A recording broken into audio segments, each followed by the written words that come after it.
building the business. So the building the process is that how the business model is there, because once the business model is defined, and if you have not defined correctly, then later part of your entrepreneurship journey, you will find that yes, it is not good for your thought process, or what you are not thinking and it is happening, or you have to do, and it make the compulsion, and ultimately you don't enjoy your entrepreneurship journey. So it is more important, like architect defines the structure of the building before building the structure. And if it is defined, then later part of the period, you cannot do, let's say, more changes or more structural effect, because already the pillars are built there. So if you are building a 20-story building on the 10-story structure, then ultimately it collapses. The same way, the business model is that it is architecture of design or a map of your business. So if you have built in a such a way that it's, let's say, by example, you are the structure is that you are in the business of 2% margin, and if you are trying to take the 25% margin from your customers, then ultimately business will not happen, and ultimately business will collapse. So that's why the first and foremost thing for any entrepreneur is to define a business model. So it will have the majority, the 4 segment that we have divided in terms of defining your master product and services that you will sell. Then who are your consumers, and who are your target customers. Then how you will generate a revenue from that customers, and how to scale operations. So these are the four segments in which, after the end of that 4 segment, mostly you will able to define your business model. Or if you are in an existing business, then you will able to know that what is your business model, whether you are perfectly fitted on that business model, and what is the ultimate outcome that business will give. Business is a process. It is not the by chance or by luck we get the business or we get the money from the out of the business. So it is a process, and it is a practice that you have to follow, and there are basic principles to run that. So we'll start now with the one by one segment of the defining the business model. So I request you, all of you, to have the pad or a notebook and a pen and pencil on hand, so that you can write down your thought process while going ahead in every segment of the business model. So if you are ready with the pen, pencil, and notebook, kindly put up ready in the chat box.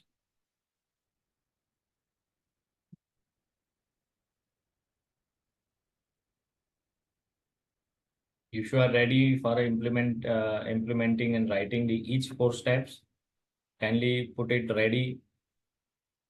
We request you to have the pen, pencil, and your notebook, which you will ultimately use in every day, that whether I am aligning with my business model or not.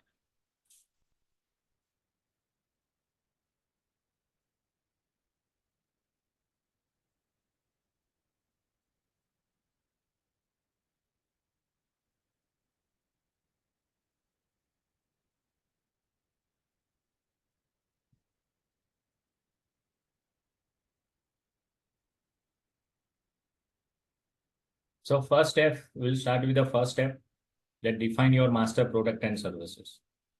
So in the business, when you are doing the business, then everything can be sold, but you cannot be master of all. So everywhere can be done the business. The principally from the any small to plane, any pin to plane, that we generally define in terms of in the business language, that everywhere we can sold the products and services, but we cannot be the master of all. And the defining the master product or services, first is the interest and the passion needed from the entrepreneur side, where the knowledge and the expertise will help to define the product and services, and ultimately deliver that product and services. So in that, various factors are there which will help in terms of defining the product and services. that now in the coming slides we will understand more. So first one is we enjoy doing the business in terms of particular sectors, that what is your interest and the knowledge, and ultimately you define the product and the services from that interest and the knowledge. And if you are doing the business in the something, if it is not in your interest, might be you will not able to build that business. Might be operationally you will get let's say a profit in terms of equivalent to your salary, but it is not a profit.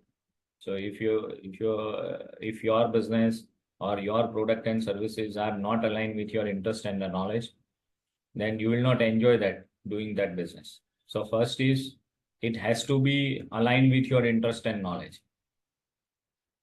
Then the second comes is the customer needs and market demand. So customer needs and market demand, that is the second important thing, because what the customer wants, we need to sell it. We cannot push the product and services to the customer that you buy this product, because might be they don't need it, might be it will not solve their present problems, or it will not have the value creation. But we need to focus on in that customer segment what the problem they faces. So ultimately that we define is solving the problem. So when you define the first your segment, interest and the knowledge, in that category, second step is you have to define your problem statement, considering the consumer and the customer, and henceforth the market demand. What is the demand for that solution? If customer has a problem or the consumer has a problem, if they are not demanding the solution, then you will not able to sell that product or services to that consumer and customers. So there should be a demand on that. Then second comes the defining your product fit, which solves a specific problem, and there is a market opportunity for that. So parallelly, you should write down on your notebook that what is your interest, customer problem, and what the product you are selling. So if it is aligned, then you will easily able to sell that product to that customers or the consumers and get the price and the amount from the value creation. Then your product and services should have the opportunity for the innovation and differentiation, because every product is not made for a lifelong. So if you see any car or any mobile or any fashion, there is a product life cycle. In the product life cycle, the product grows and it will ultimately vanish from the market. So there should be the opportunity for you to bring the innovation and differentiation in the different product that you sold to the customers. In the services also. Let's say first you give a services on the manual way, then with the digital or with the conveniency. The restaurant is the best example, where in previously we are used to go to the restaurant for a food. Now with the innovation that Zomato and Swiggy gives the delivery to our home for the same food. So it's an innovation and differentiation in the services. Same way in the product, we always see that inbuilt the same configuration of any car. Engine capacity remains same, engine type remains same, but the outer side of the product is changing because the customer needs a new look and new experience from that product. So ultimately, that product life cycle gives the different innovations and the different product perspective for the customers. Then what is the competition in the market? So whether is there any competition? Then you need to build something different with a lot more value addition in that segment.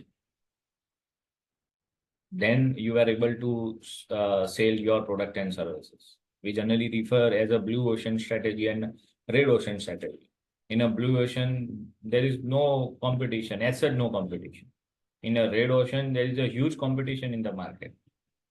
So in which segment you are there, accordingly, you have to define your product and services to beat the competition, or if you are alone, then nothing you have to say, but you can deliver any product and services. Then the most important for a sustained business solution is the sustainability and the social responsibility. That is in the present term called it a ESG, environment, social, and governance. In this ESG principle, the enterprise remains for a years to come. That is called sustained business solutions. So always you thrive into the segment or the industry or the customer segment and the product segment, which ultimately sustain for a future years. If you look in terms of, let's say, present the oil, so might be after 20, 30 years, oil will not be there, petrol or diesel, petroleum products will be almost vanish in terms of business opportunities. But yes, so that is not a, so petroleum product is not a sustained solution considering the social responsibility and environmental impact. So your product and services should fit to that. And there is an index on that, which ultimately you have to refer in terms of ESG index. That if you are high in ESG index, your product called as a more sustained and the social responsibility solution. Then the most important part is for the defining your product and services is regulatory compliances. So if your product needs a very stringent regulatory compliances, every now and then you will find some issues in the product and services with the compliance. Might be it is domestic compliance or international compliance, considering the impact on the human environment and the society. Then further more important part is intellectual property protection. Whether you can able to secure your innovative product and services with the IP protection, then it is a good business for you, and might be you will able to stop the competition for that product and services. And if it is not there, let's say you don't have the IP protection for any let's say presently in the software environment, the software which are built in terms of, let's say, not any physical properties, then you cannot have the IP protection for that. It can be easily copyable. So in that, you need to remain very fast and very aggressive for the business strategy. And accordingly, you need to reach the global market in terms of very fast execution. Then is a risk assessment and mitigation strategy. So what is the risk from your product and services, whether it's a delivery or in a consumption patterns or related aspect? So risk assessment and the mitigation strategy for the product, for the market, for the political, for the environmental, and for the regulatory.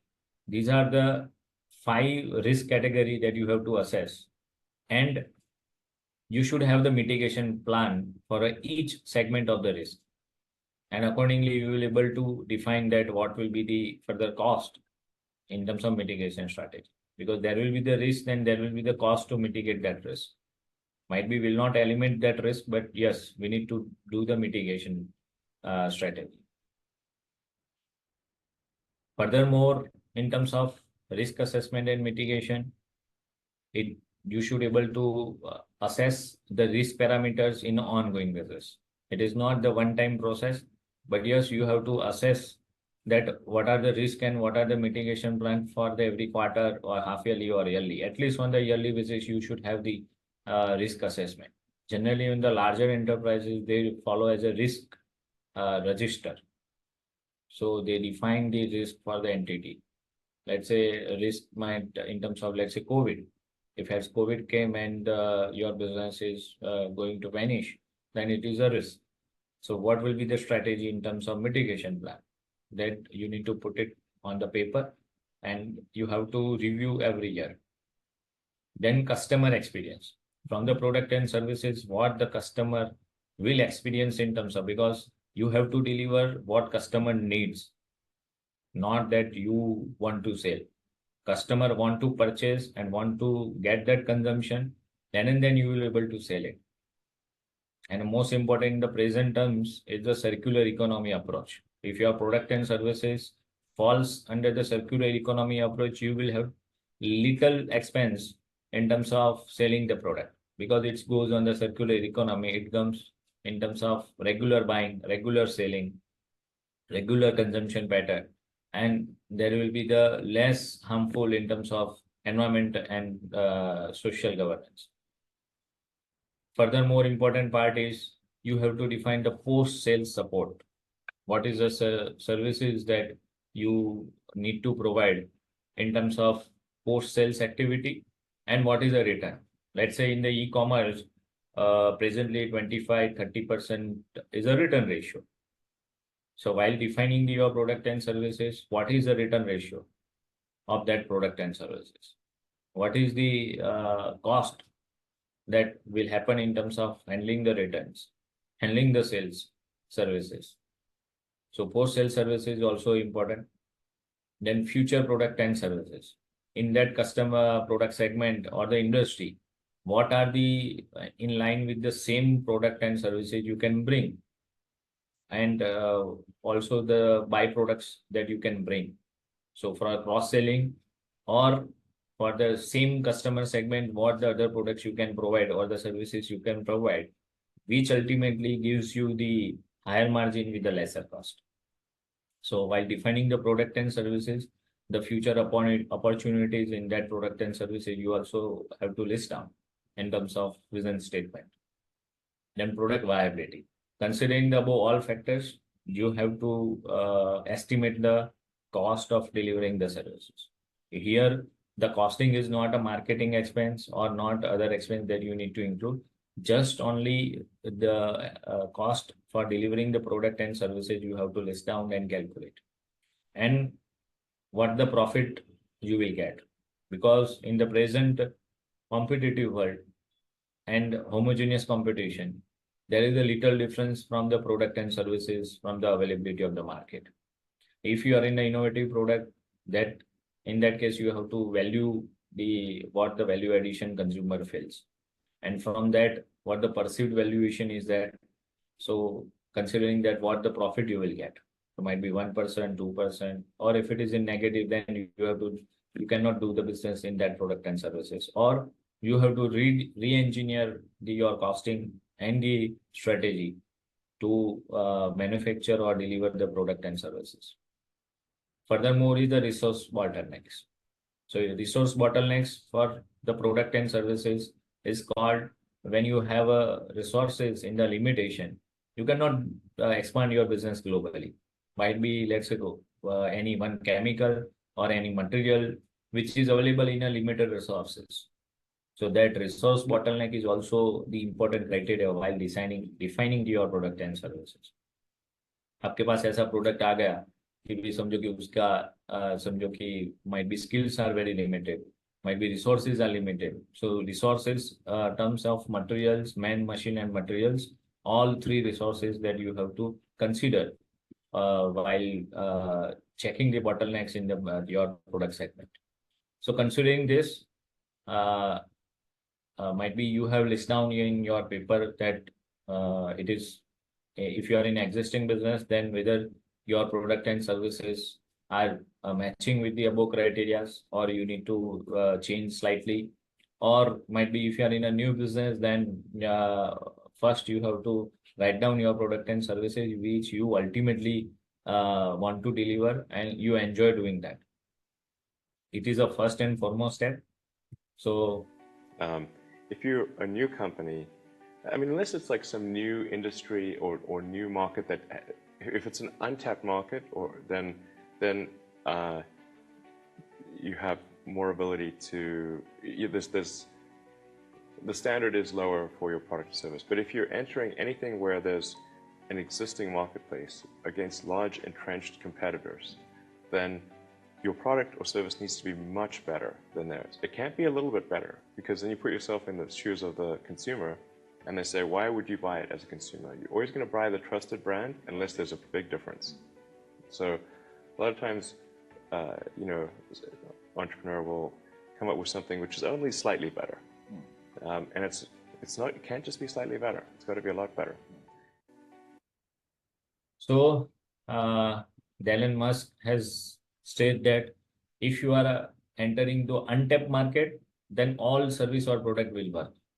But if you are entering into existing market, then if your product is slightly better, then might be you are not able to sell that product or ultimately get the margin from that product. But your product and services should be a lot better if you are entering into the existing market. So it is a important aspect that you have to consider while defining your product and services. Next is the example, UPI. So it's an innovative product where it is a global opportunity where problem statement is that, but nobody has, let's say, approach in terms of making the UPI payment interface. So the government of India has taken an initiative and that ultimately become the global product. The same way, the second example is Apple. So Apple has strived into terms of innovative product which gives a better and the qualitative experience to the customers, and that's why far beyond the cost they are able to charge to the customer.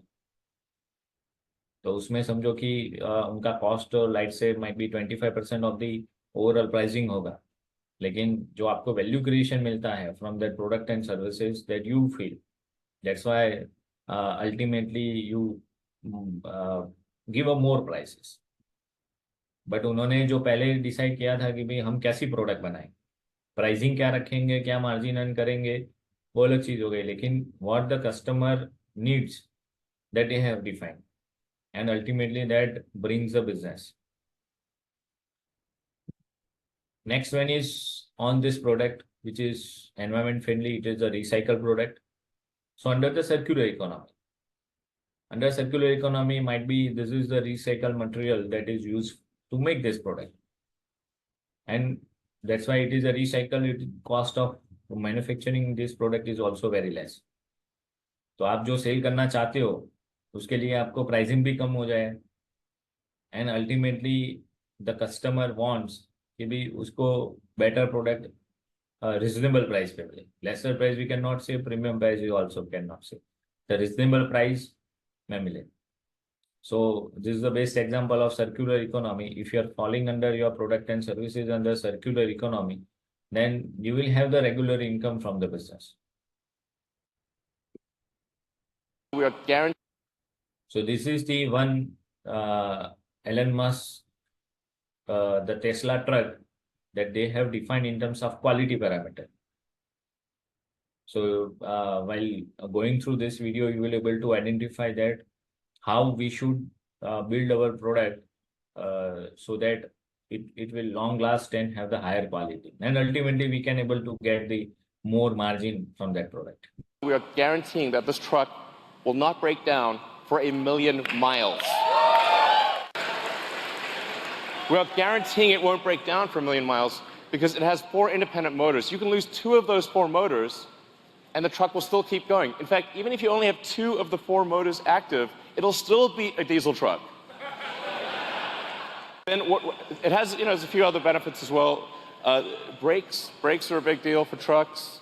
You got to stop 80,000 pounds. It's not easy. That's a lot of brake wear. But because with an electric motor, you can turn the brakes into generators. So every time you brake, that kinetic energy of braking goes straight back into the battery pack instead of wearing down a brake pad. So the brake pads basically last forever. You never need to replace brake pads ever. Guaranteeing that. So this is the best example of the defining the product. Might be they have not defined what the prices they will quote at the time of defining the product, but to solve the customer problem,